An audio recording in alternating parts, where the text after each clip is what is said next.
बाप रे बाप, एवढा सगळा पसारा का आणि कशासाठी? तर नमस्कार यूट्यूबकरांनो, स्वागत आहे तुम्हा सर्वांचं माझ्या या मिनी व्लॉगमध्ये. मी करत होते गावाकडे जाण्यासाठी पॅकिंग. बाळ उठलं आणि अर्धवट सगळं सोडून त्याच्याजवळ बसले.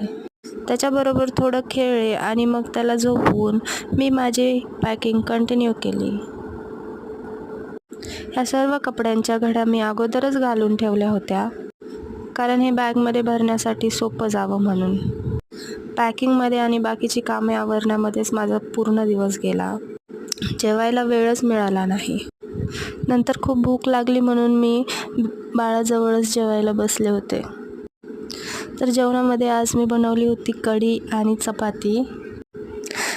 तर असा होता माझा आजचा दिवस. तुम्हाला माझा मिनी व्लॉग कसा वाटला नक्कीच कमेंट करून सांगा. व्हिडिओ आवडल्यास व्हिडिओला लाईक करा आणि प्लीज चॅनलला सबस्क्राईब करा.